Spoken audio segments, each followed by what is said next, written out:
2015 is done, finished, finito, and we have the privilege to play and experience some fantastic games that will come to define this generation of consoles. Now it's time to save up all our Christmas money so we can look forward to the biggest and best games coming out next year. Today, I'm here to show you my top 10 anticipated games of 2016. Whew! I guess I'm not quite used to saying that yet. Compared to almost every other video I ever made, I can almost guarantee that you are going to disagree not only with what's on my list, but also the games that did not make this list. 2016 looks like it's going to be filled with many disappointments and just okay games, which is why I'm soon going to make another video about the top 10 games that just might suck in 2016, so stay tuned for that.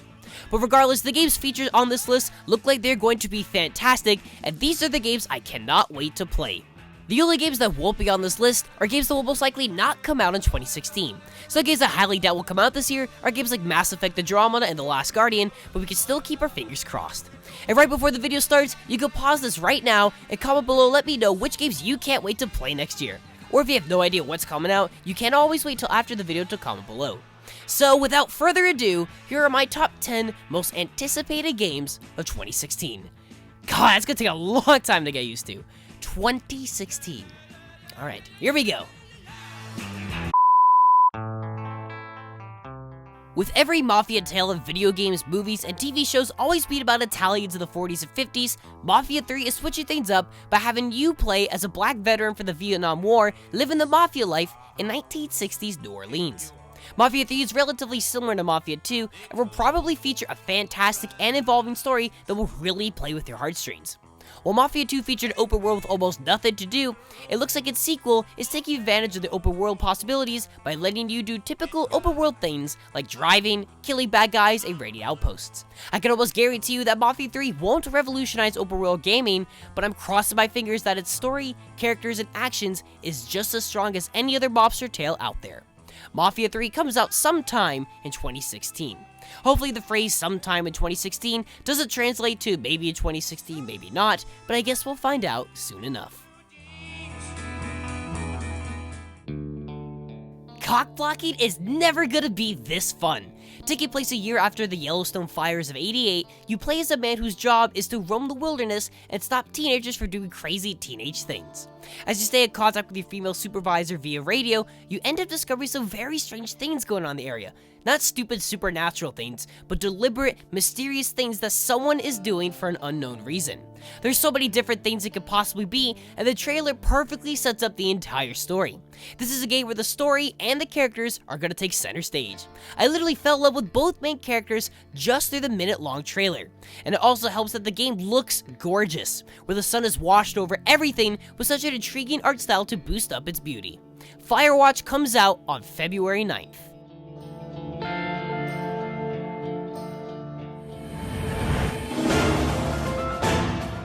With Fire Emblem Awakening arguably being the best game on the fantastic 3DS, Fire Emblem Fates seems to improve upon the near-perfect formula in every way. For those of you that haven't played Fire Emblem before, it's a turn-based strategy game, a game genre I was never really a fan of. With the perfect combat, intense story, fantastic characters, relationships, and the pressure of characters being permanently killed off when they die in battle is what makes the Fire Emblem series so special. Fire Emblem Fates seems to be just a more refined version of that, with what seems to be a more complicated and much better story with even more likable characters. What I'm really not looking forward to is the distribution of the game. You can either buy the Fates pack, which comes to Fire Emblem Birthright, Conquest, and Revelation, but the Fates pack is sold out. You can, however, buy all 3 games separately, but Revelation is a download only. There is no reason as to why simply buying a video game is this confusing. Why can't we just all buy one thing and call it a day? Regardless, I can't wait to lead my army of friends into battle. Fire Emblem Fates comes out February 19th.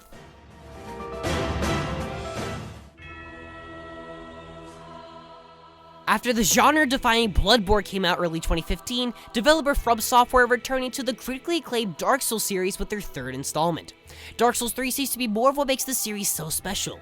We get to explore a mysterious, meticulously crafted world that oozes creativity, moving stories, and characters that have fallen and have lost themselves in the darkest of worlds. And while many of us are looking forward to taking on the challenge, I'm hoping that this unlikely series won't overstay its welcome. It would be a real disappointment if this was the entry of the series that feels too similar to previous titles. But Miyazaki assures us time and time again that his creative vision will make this adventure just as memorable, if not more memorable than the rest. I hope that's the case. Dark Souls 3 comes out on April 12th.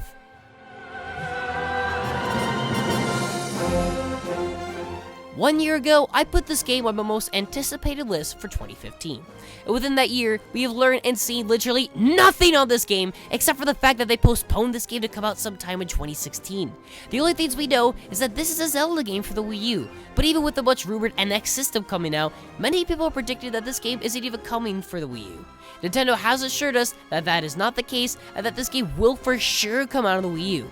But even 1 year later, we still don't even know the damn name of the game! Now we are just playing the waiting game, but maybe we'll learn something this year. I'm very confident that this game will be fantastic, as all main entry Zelda games will always stand the test of time. I just wish we could learn something about it. The Legend of Zelda Wii U should probably come out this year.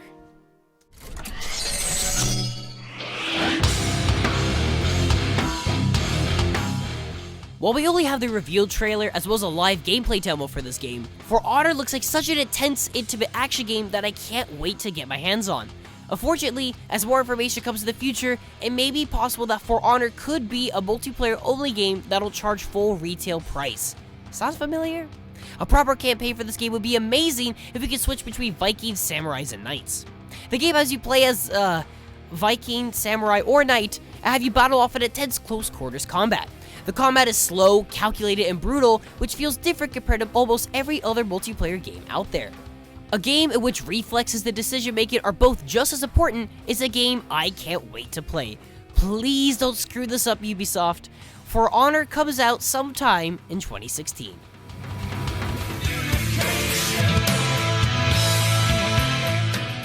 It's been almost 12 years since the last Doom game was released, and shooters have changed a lot since then. Games are now becoming more serious and focused on building immersion and complex gameplay.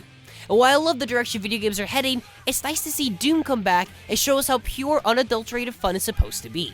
You run around with powerful weapons, killing monsters, no complicated stories, no realistic inventory system, no practical health system, and no complicated controls. It's just you, your reflexes, and your second-to-second planning. It's gory, it's fun, and it's enjoyable. It's a reminder as to why video games are great in the first place, with refined, disgusting gameplay that is as polished as shooters are ever gonna get. Doom comes out sometime this year. If you are my age or younger, you most likely have never got into the Final Fantasy series. Reason being is by the time we were the appropriate age to get into such games, none of the games that were released since then were supposedly as good as past entries in the series. I tried playing Final Fantasy X and didn't like it, and I also tried a couple of the spin-off games for the DS. But after seeing footage of the upcoming 15th main entry in the series, I really want to get into the series. Final Fantasy XV looks like an epic adventure that takes place in an open world that is a fusion between our real world and mysterious fantasy elements I don't understand. While the series has been known for its turn-based strategy combat system, it's being replaced with a strategic, real-time combat system that looks like a lot of fun. It seems like a great combination between action and planning. The giant boss battles that we see so far look incredible, the game is graphically amazing, the characters look super cool and likable, and the story looks emotional and intriguing. This is what the Final Fantasy series looked like to gamers all those years ago, and I'm more than excited to get into one of the most important game series of all time. The Final Fantasy VII Remake might just be the best place for me to start. Final Fantasy XV comes out sometime this year. Unless you're my sister, I can imagine everyone watching this video will have no clue as to what Zero Escape is, what type of game it is, what it's about, and more importantly, why it's at the number 2 spot on my list. Well, Zero Time Dilemma is the third and final installment in the Zero Escape series. 999, the first entry of the series, is a video game that honestly changed my life forever. 999 is a DS visual novel game with puzzles, and it contained the most emotional story, setting, and characters I have ever witnessed in real life or fiction. It was the only game where I physically could not go to sleep because my emotions got the better of me and I needed to see what happened next. I cried my eyes out 3 times throughout the game, and I could feel my throat in my chest throughout the entire endeavor. And its sequel, Virtue's Last Reward, is just as good. Think of it as a more depressing version of Saw. I did not believe they would ever make a 3rd entry in the series, but they are, and I couldn't be any happier. We don't know much about the game, but just the fact that we know the game exists is all that we need to know. And I want you guys to experience this life-changing story because I know you guys will love it. There are 2 ways to play 999, either by finding the game for the DS, or easier, buying the game for your iPhone. The sequel can be played on both the 3DS and the PlayStation Vita. And I do hope that to the few of you that will actually try the game, that you will get as much enjoyment out of it as I have. We don't know anything about Zero Time Dilemma, but we can expect a life-changing story that will keep us up at night and be embedded in our minds forever. Thank you guys, by the way, for listening to me speak about something that means so much to me. It means a lot. Zero Time Dilemma comes out summer 2016 for the 3DS and PlayStation Vita. And before I reveal my super incredibly obvious choice for number 1, here are a few games that deserve an honorable mention. The Witness. Jonathan Blow's super duper long awaited mega puzzle adventure game is almost here, and I'm ready to explore a beautiful island solving puzzles that actually look like fun. The Witness comes out on January 26th. Unravel. Remember that cute game EA showed off at E3 about Yarn? Well, this adorable, unique platformer is actually coming sooner than you think. Unravel comes out on February 9th. Battleborn. Made by the same creators of Borderlands, this is a first-person shooter combined with MOBA elements, fascinating characters, and Borderlands-style humor. Battleborn comes out on May 3rd. Overwatch. While similar in some ways to Battleborn, Overwatch is being made by Blizzard and feels like a Pixar multiplayer video game that also contains pretty awesome characters. Overwatch comes out spring this year. And lastly, Horizon Zero Dawn. Besides the name sounding like it was a combination of random refrigerator magnets with words on them, Zero Dawn is being made by the makers of Killzone and houses you thousands of years in the future acting like pioneers with bows while fighting robot dinosaurs. Incredible. Horizon Zero Dawn comes out sometime this year.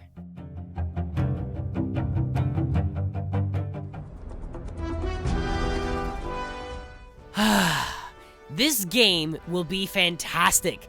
The Uncharted series is one of the main reasons as to where I am today. The Uncharted series is the video game series that made me want to pursue video game journalism as a career. It helped me discover the true potential video games has as a medium. Nathan Drake is without a doubt my most favorite fictional character ever. But regardless, here's why Uncharted 4 is number 1 on the list. It is the best looking game anyone has ever seen so far. It may possibly be the last installment in the Uncharted series. The very few gameplay segments we've seen so far look absolutely stunning, and almost unbelievable to think that what we are seeing is not a cutscene, it's someone actually playing the game. The old cast of lovable characters, as well as Nathan Drake's long-lost brother being played by Troy Baker, have fantastic chemistry and likability. Uncharted 4 has almost unbelievable expectations as to being a perfect video game experience. But, knowing Naughty Dog, Uncharted 4 may very well be a perfect video game. Uncharted 4: A Thief's End comes out April 26th. And those are my top 10 most anticipated games for 2016. Now I can almost guarantee that you'll probably disagree with some of the entries that did not make this list, so if you haven't done so already, let me know in the comments below what games you can't wait to play this year. And as always, thank you for watching, and stay fresh.